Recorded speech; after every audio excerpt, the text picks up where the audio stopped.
Hey, everybody, welcome back to your Dawn of Autonomy podcast. I'm Dawn Zoldi, your host, CEO of P3 Tech Consulting and publisher at Autonomy Global. We just closed out an amazing month dedicated to defense technology, sponsored by Volatus. And guess what, guys? Back to back sponsorships. Now we're talking energy because Volatus has truly created a Volatusphere, and we've got living proof right here with us. Ben Ruszkowski is with Synergy Aviation, and he's very deep in the energy space. We're going to be talking about that today. So great to have you on the show, Ben. Thank you for having me. Absolutely. So Synergy has been a friend to the show. We had Craig Hustleby on previously, and we know a little bit about what you do. But before we get into Synergy, Ben, tell us about you. Yeah, no worries. I'm been with the company for pretty much from since startup. I've got a strong oil and gas background prior to my career or my time here with Synergy. For 2 decades, ran an oil and gas services company specializing in oil field construction, remediation, and everything associated with the environmental side of the oil and gas industry. So it was a natural transition, obviously, to going into the aerial inspection side of it on the regulation, knowing the remediation side and what to look for, how to look for it, and the outcomes of some of these disasters that do happen. I'm a fixed wing pilot myself. I've been flying for 20 years as a fixed wing, and have accumulated a large amount of numbers, a large amount of hours over those 2 decades in flying. So yeah, it's been a great run and very exciting times right now in our industry.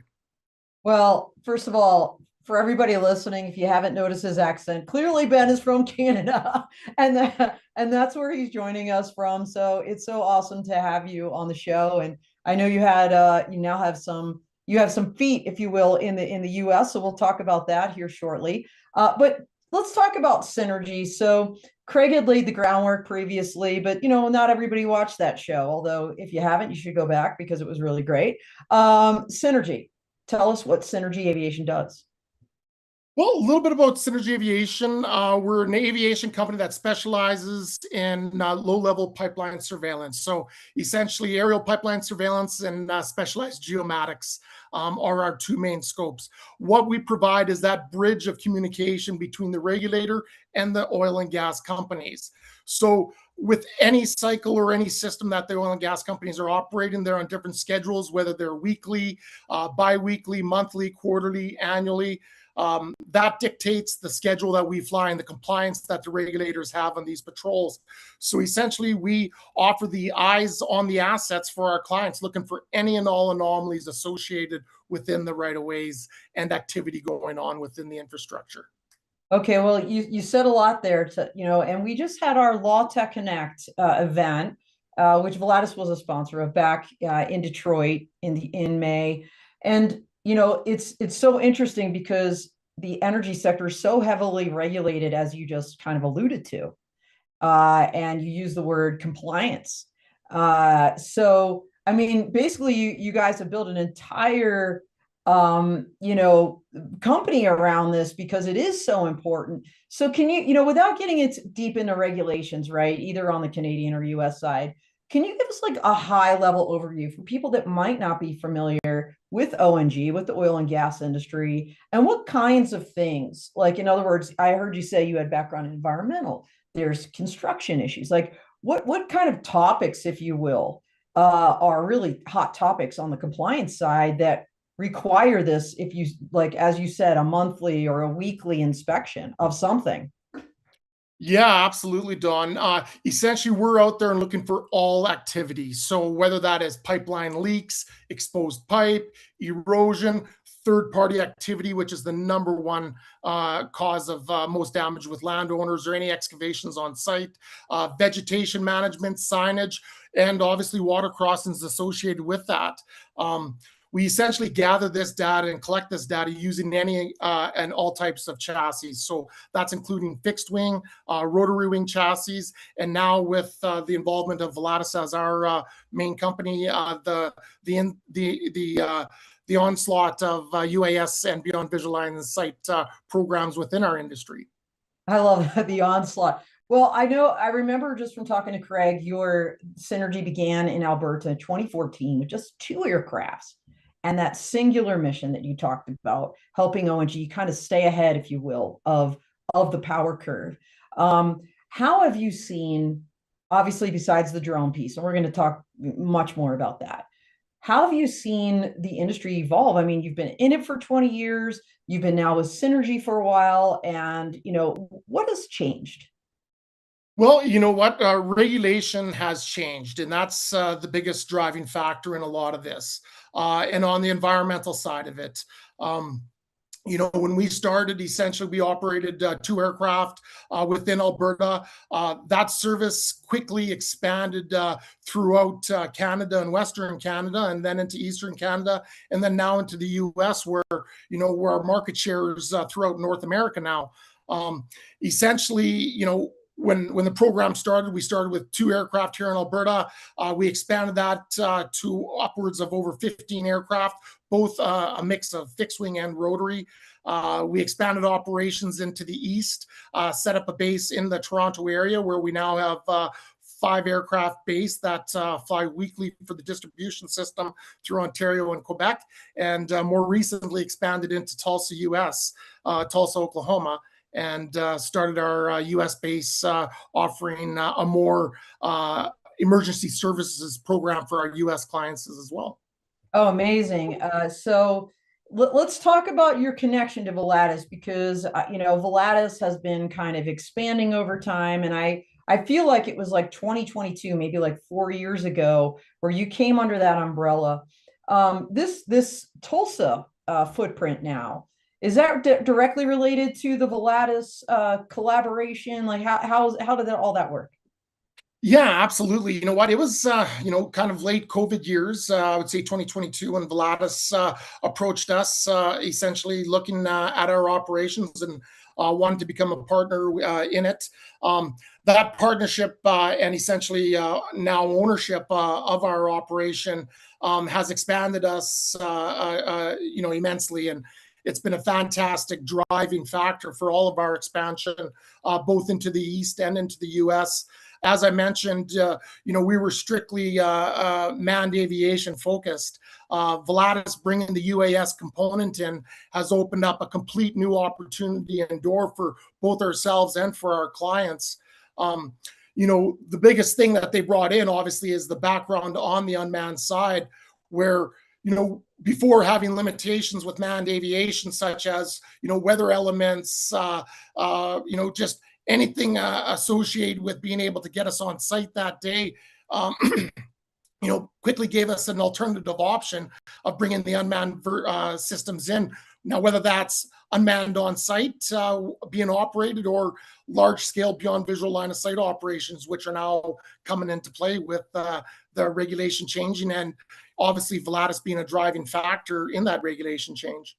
Yeah, well, honestly, it sounds like a perfect marriage because Glenn was actually Glenn Lynch, the head of Volatus, was actually one of the first people I met in this industry, and I recall that he actually had a deep background in charter aircraft, and then obviously jumped into the drone space, and working with now partners like you, and then kind of buying these companies. So really a perfect fit. Now, when you think about these operations, especially like pipeline operations, Ben, I'm looking towards, kind of how these emerging technologies have changed the way you do business. Like obviously you can still use the fixed wing, you can still use the helicopters, and now you have drones, large and small, some beyond visual line of sight.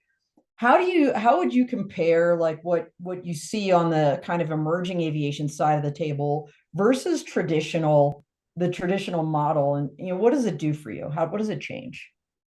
Well, the technology is huge in our industry. Once again, the aircraft is just the chassis on how we collect the data. And even though Synergy Aviation is an aviation company by name, in reality, we are a data company. And it's how we collect that data.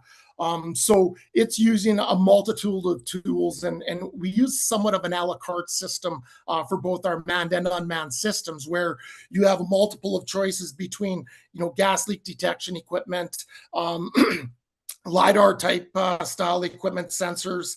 Um, uh, we've got 360 ladybug cameras, hyperspectral cameras, magnetometers, and when I talk about the a la carte systems, it's what chassis fits what program.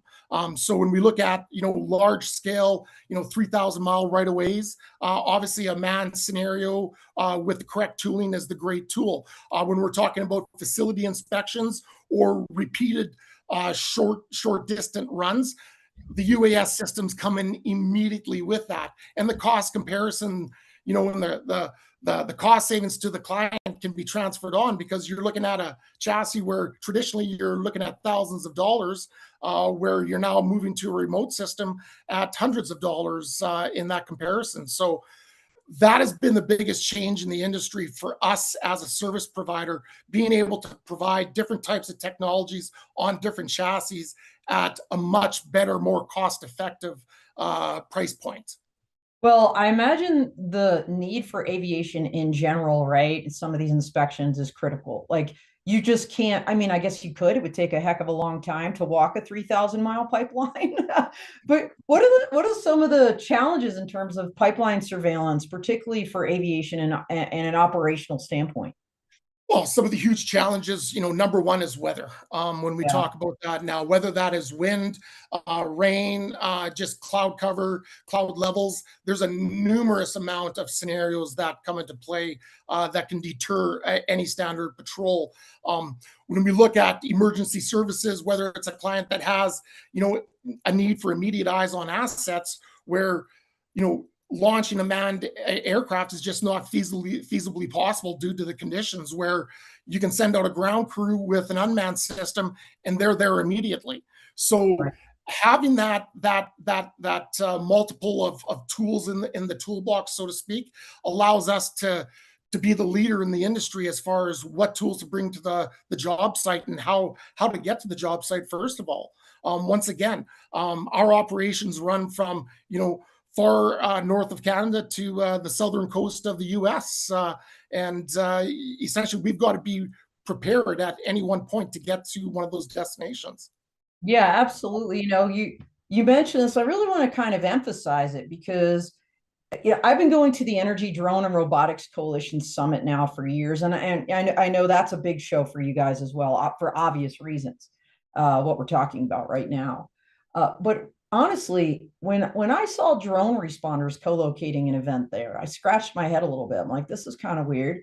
But then, I started asking around, like, why is drone responders have such a presence at the energy show? And it was exactly what you said, Ben, this idea that, accidents happen. And, those energy providers, number one, they have to have their own capabilities, right, for like immediate response, but they're going to be working also with the local, whether it's fire, law enforcement as well, that is kind of almost like a joint operation. And it sounds like that's maybe a big chunk of what you guys provide as well, in terms of supporting your clients if there is something that goes unfortunately wrong, that you guys can help them with those first eyes on.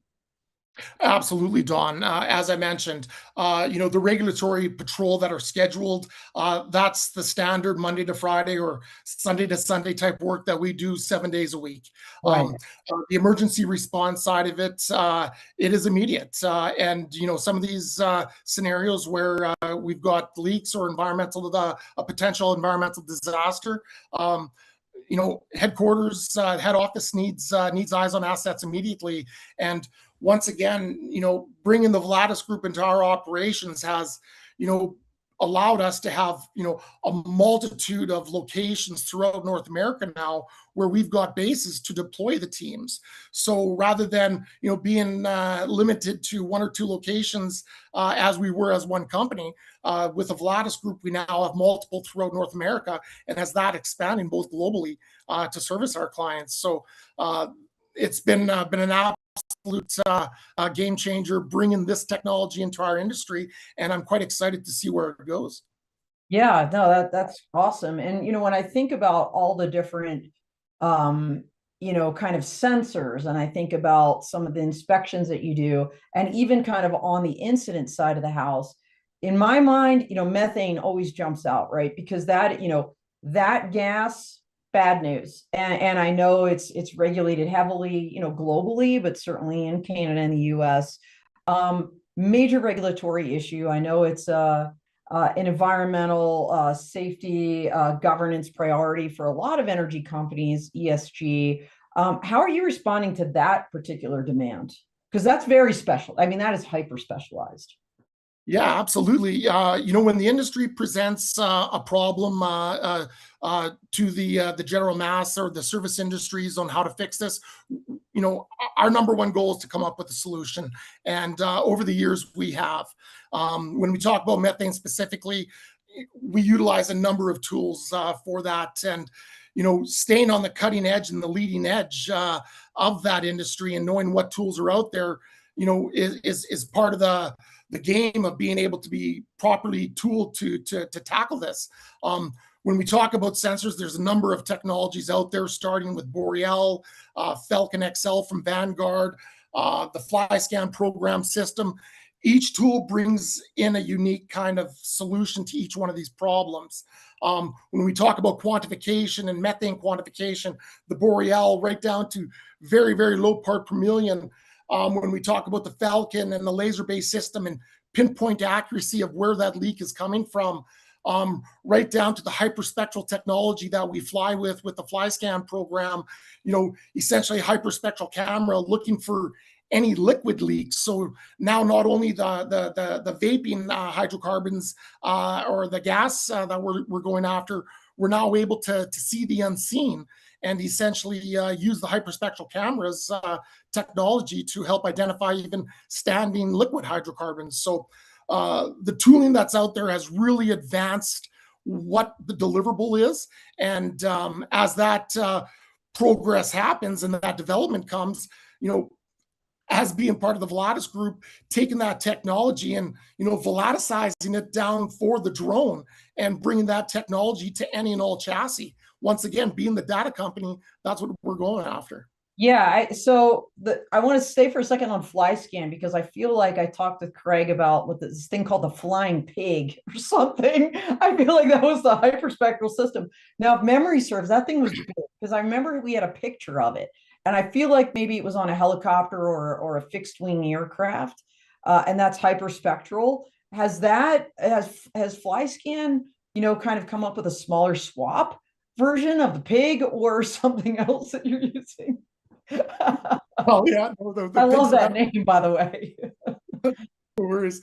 Yeah, you know what? We're working very closely with with the technology developers on obviously implementing it on UAS systems, because that really is the next generation, Don. Yeah.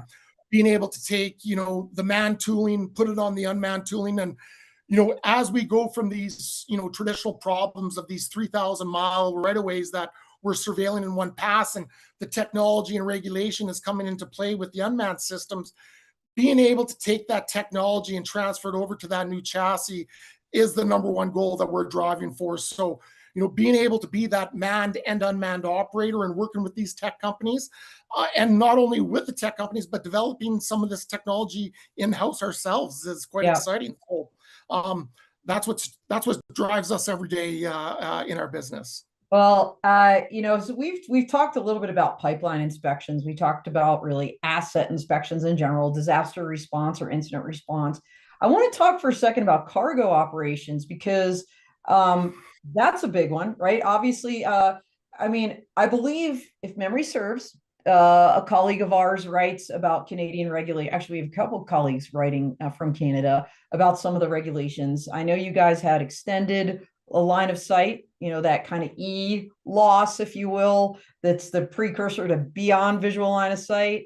And then, we have our Part 108 hopefully coming down soon, as in terms of beyond visual line of sight.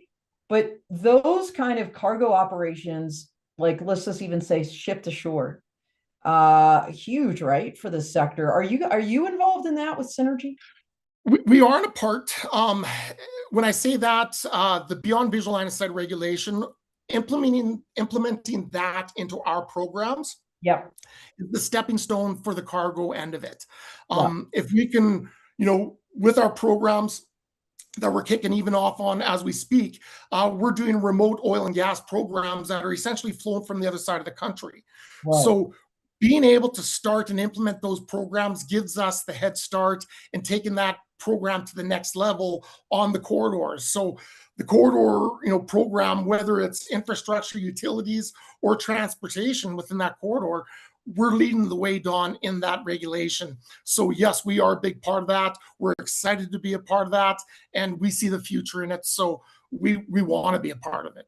Okay, well, great. And almost like the flip side of that, Ben, right? When you're talking beyond visual line of sight or even extended visual line of sight, if you will, knowing what's out there is really key, right? So you've been collecting data, getting that on the back end, but that situational awareness in terms of who's in my lane, if you will, like what out is there something encroaching or that might fly into my flight path? We had Danielle Gagne from Volatus on last month, by the way. We talked about this. Her show did amazing. All the counter UAS stuff. And I'll use that term, but I'm going to use it like very liberally because really I think about airspace awareness and assessment. Do you also then leverage the Volatus counter UAS or airspace awareness ecosystem they're building out and training they're providing for, to kind of prepare for these beyond visual line of sight, especially for the drone side? Well, I'm glad you brought that topic up, Don. Specifically when we talked about DAA and detect and avoid scenarios, we leverage our experience on the manned side. When I say, we've been operating manned aircraft for, going on 12 years now. Collectively throughout, each year, we're flying well over 10,000 hours a year. Wow. It's very, very significant amount of flight time in the oil and gas industry. Those 10,000 hours is all low-level pipeline surveillance. So when we talk about situational awareness and detect and avoid program scenarios, we're talking about very specific corridors that we fly regularly and have flown very regularly for the last 12 years. Yeah. So our knowledge and background in that is significant in helping Volatus with this DAA program and leaning on our experience of, when we take an oil and gas scenario where we've got 100 kilometers or 100 miles of right of way to surveil.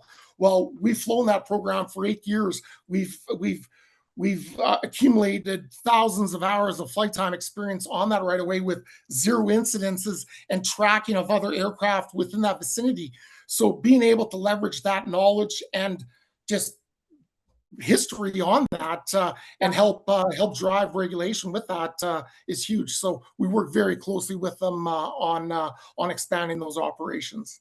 Okay, amazing. And you mentioned kind of like in-house capabilities and leveraging some of that. I just remember when, and I think it was at an EDR summit, maybe a year or two ago, I walked by the Volatus booth and there was this giant drone in a box. I mean, this thing was big. Like this wasn't a time, this was, and I saw maybe some equivalent ones just recently at Exponential, right? I think these are getting bigger instead of smaller for some reason. But and I remember talking a while ago to Volatus about this and them saying, we build it for the cold weather specifically. These drone in the box solutions. Are you leveraging these kind of autonomous DIB solutions and capabilities as well as part of your overall toolkit?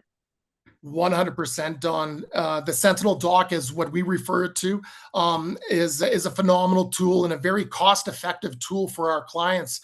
One case or scenario where we're implementing it is in a twice weekly regular manned rotary flight. We're replacing one of the weekly flights with an unmanned version, drone in the box. So Wow. that client is no longer having that aircraft fly 100 miles to the location to do a 2-mile survey and then fly back, where the aircraft's on site. So being able to, once again, take this unmanned technology and implement it into our field is a game changer for us. And not only saving the client time and money, but the industry advancement and a new technology coming to that forefront. So quite exciting times to be part of that and to be the company bringing that technology to the client.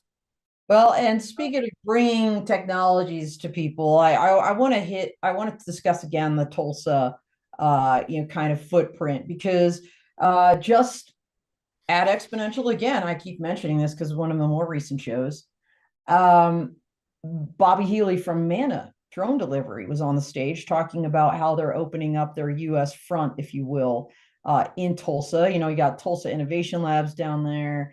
You got the Choctaw Nation, not too far away. So much going on in the Dallas Fort Worth area, and Tulsa is just kind of in that triangle, if you will. Very exciting times. So, what exactly are you doing in Tulsa? You mentioned like you have this operation there, but you're able to kind of leapfrog around the US if needed, using some of the other Volatus locations and other partners. Tell me a little bit about this Tulsa expansion, what it is exactly, and really what it means. Well, it's a big thing. For us as a traditionally Canadian operator, stepping into the U.S. market with a U.S. operating certificate and base was our next step to the expansion and providing our current U.S. clients with a more on-demand service. Obviously, the Tulsa location being centrally located within the heartland of the U.S. And calling ACE an ACE, Tulsa is the terminal point for the distribution hub of oil and gas in the U.S. market. So being able to be centrally located there, obviously the economic funds and the groups associated within Tulsa are phenomenally in supporting our growth throughout that. But once again, strategically being centrally located to be able to, on an emergency scenario, deploy and assess right from that location. So first of all, it's a prime location for that. Our manned aviations are based out of there. As we move even farther to the south into the Houston area, once again, being able to just lean on that manned operation and expand our unmanned scenarios with that. And as I mentioned, yes, Volatus does have a number of bases around the continental U.S., but having the central location is once again just that next step in bringing us into that market. Yeah, you mentioned Houston. I always refer, my good friend Sean Garrett, Energy Drone. By the way, he's going to be on the show, I think next, perhaps, or definitely this month. He always calls it the Petro Metro, right? So you're absolutely right. You kind of plopped yourself right in the heart of all of this, and it makes an abundant amount of sense. And I don't mean to skip around, Ben, but I do want to talk.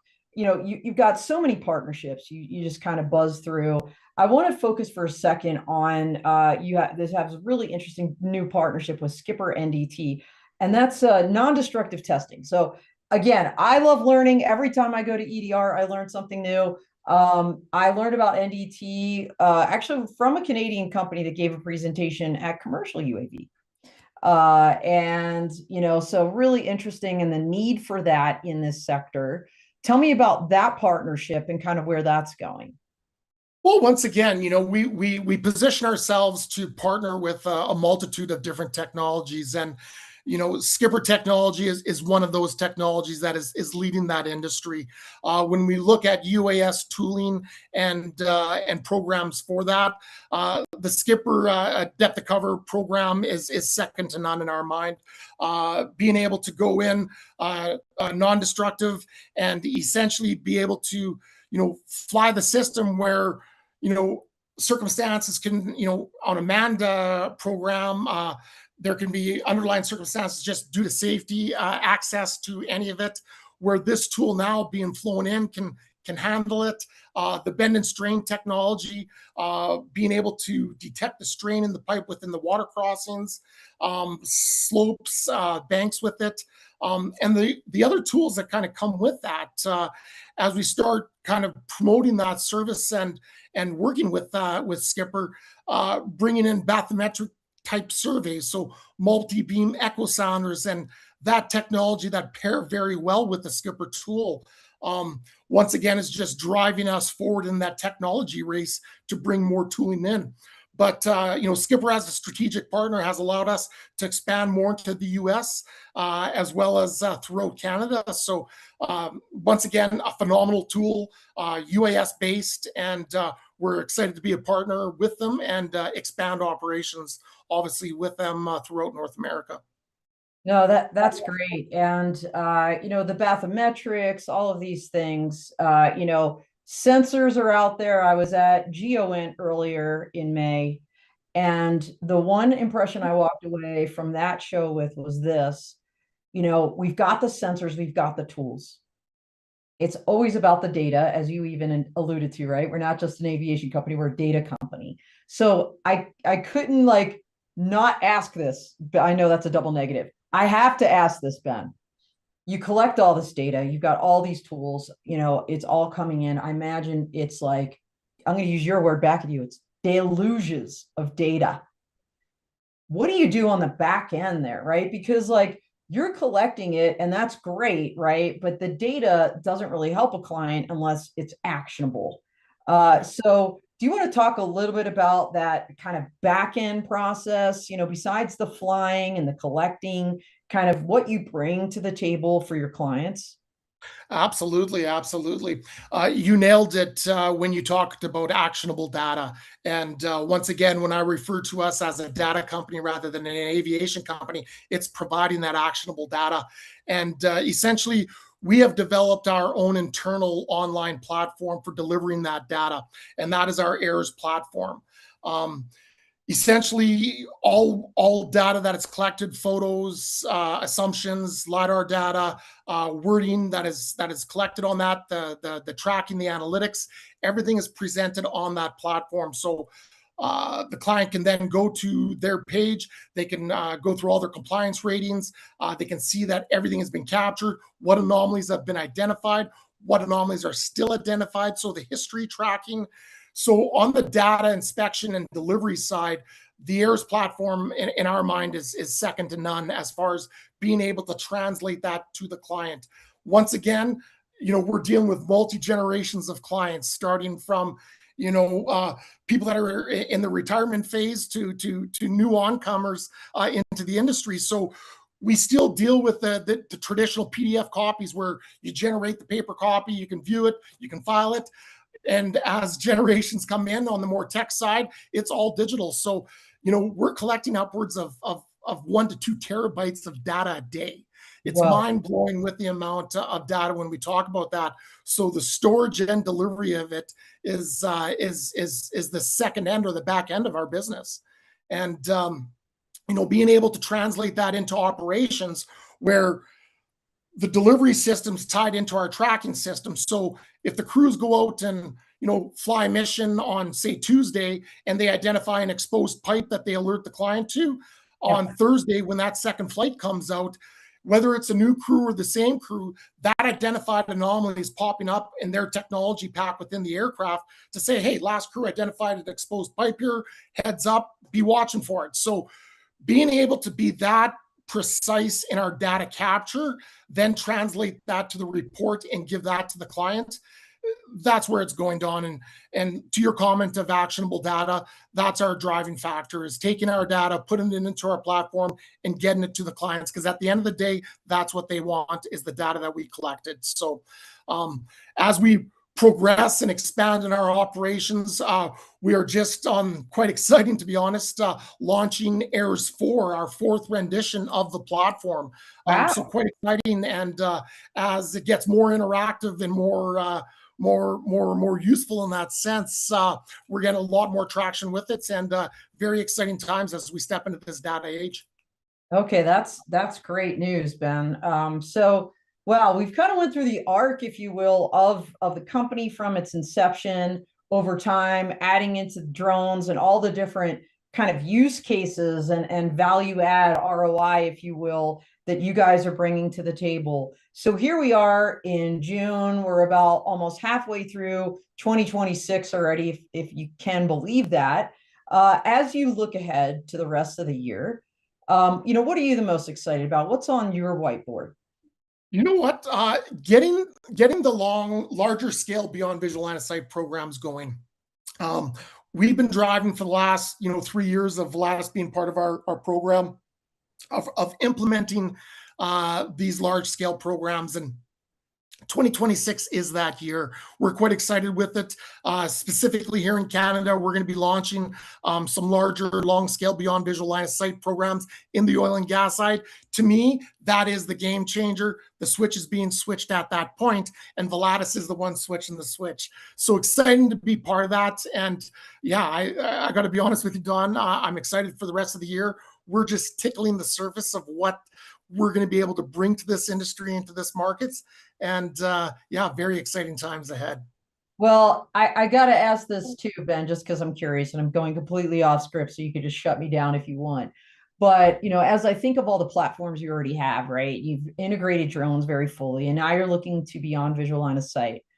Do you see a future at Synergy Aviation where maybe you might have some eVTOLs, electric vertical takeoff and landing, or something similar, or just very, very, very large drones, right? We're seeing some of these really big ones. And if I recall correctly, I know Volatus had put some early orders in with Nautilus, I think it was called. I don't know really where that stands, and it doesn't really matter. But like, do you see, that kind of, let's call it AAM, I'm doing air quotes, the kind of eVTOL crowd being part of your operations maybe sometime in the future? Don, absolutely. We are in the hub of Western Canada for the development of that. And yes, you know what? As we run into a lot of technologies that are changing, both in propulsion and all of it, whether it's electric, hydrogen, alternate fuel scenarios, they are going to be coming into play. And I've been, learned years ago, never say never. Because technology is changing quickly, and you either get on or get off, and we're driving it, to be honest with you. And to answer your question, yes, I do see it coming in, and I see it coming in sooner than later, to be honest with you, with that, especially as we look at the cost of petrochemicals now for manned aviation, for all of it, and the costs associated with that. The technologies that are already here on the electric side and the hydrogen side, we're there. So it's just a matter of implementing it. And once again, being part of the Volatus team and one of the drivers in that, very exciting to be part of that. Yeah, I mean, to me, it's a natural progression, right? When you look at the energy sector, the oil and gas in particular, right? I remember we talked to Suncor, the Canadian company, and they were talking about they have some remote locations where they have to fly people out there on a daily basis. Like, you don't drive to work, you like fly to the site and they fly them home. So if you had this kind of technology, these eVTOLs, and it's more efficient, that might make an abundant amount of sense. So that's really exciting times coming forward. But that's, I think, a little bit on, down the horizon. I know in the US they're talking about the eVTOL IPP, integration pilot program, and doing some ship to shore stuff and some other things, and more to follow, right? We're hearing big promises about stuff happening this year, maybe, by the LA Olympics, even by 2028. But you guys are in the middle of it, so I'm sure we'll see more of that. So more closer in. Energy Drone is coming up. See you in Houston soon. Tell me a little bit more about where people can find out more, where they can meet your team, how they can learn more about Synergy Aviation. Absolutely. We're going to be at the Energy Drone and Robotics show, as always. Happy to talk to anyone in the show or at the show looking for information on oil and gas, specifically on the programs that we're operating for our clients and the technology that we're bringing to the table. Yes, absolutely. We're going to have our team there, and excited to meet and see everyone at the show.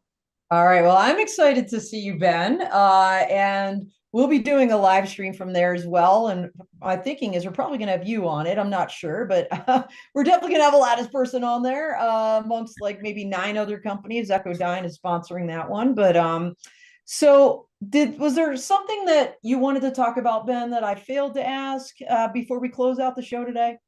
You know what? I think just obviously the hybrid, programs that we're bringing into it, and just talking on how we're able to bring the marriage of manned aviation and unmanned into one program. And I think we nailed it already, Don. So just explaining how Volatus is helping us in those operations and providing the technology and the expertise, both on the chassis, the technology, and the regulation side, to provide us with the knowledge and the strength to do this moving forward. So I think just, obviously Volatus being the driver in the industry on right-of-way inspections with the unmanned side, and being part of that is exciting. And obviously, thank you for having us on, Don, for being able to share some of our technology and insight on the industry, and always happy to talk about it. Yeah, absolutely. And of course, if you're going to be at the show, Energy Drone, in the month of June, please stop by the Volatus booth, say hello to Ben and the Volatus team there. But Ben, if people aren't going to make it to that show for some reason, how can they learn more about Synergy Aviation, or how can they reach you? Oh, 100%. Always reach out to our websites. Very, very active on our social media as well, LinkedIn, you name it. But very, very interactive website at volatusaerospace.com. All of our links are in there to our technology, our services, our equipment. Once again, you're happy to share my number to always be open. Like I say, we're a 24/7 service company, and we're there for our clients. So anyone interested in looking at our services, please feel free to reach out. All right. Well, very good. That's all she wrote, everybody. This is the kickoff of Energy Month, and we've got Ben Ruszkowski here from Synergy Aviation, part of the Volatus sphere, if you will. We'll be seeing him in person here in the coming weeks. And thank you all for tuning in. We are out here. Thank you.